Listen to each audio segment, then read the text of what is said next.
Labis na ikinabahala ng mga taga-barangay San Isidro sa Cainta, Rizal, lalo na ng mga kababaihan, ang estilo ng gumagalang salarin sa pagnanakaw.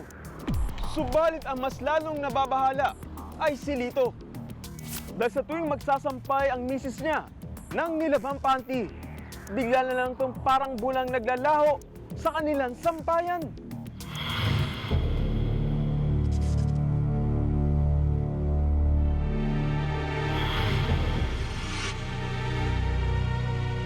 Upang masilo ang taong nagnanakaw ng panty ng kanyang misis,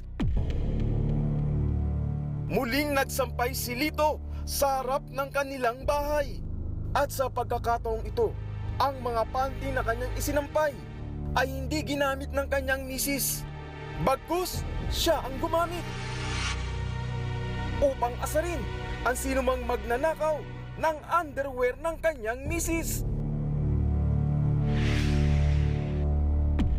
At gaya na naging kagawian ng tirador ng panty, muling nawala ang mga ito sa sampayan.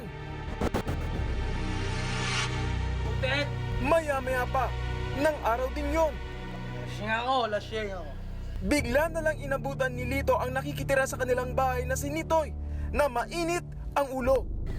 Baka mo itol.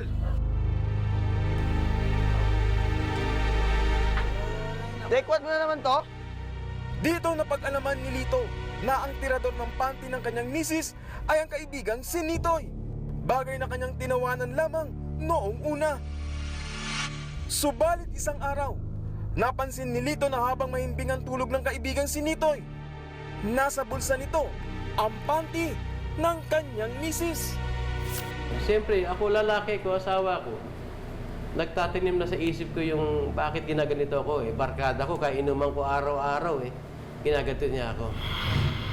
Ngayong tukoy na, nilito na ang kanyang kaibigan at kasamaan sa bahay ang tirador ng panty.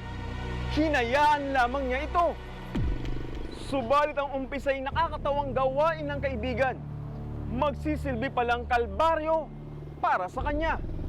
Sino nga ba si Nitoy? At bakit mga gamit na panty ang kanyang pinagtitripan? Yan ang abangan bukas sa Balita Serye. Be sure to come back. Use 5 everywhere. Copyright 2016.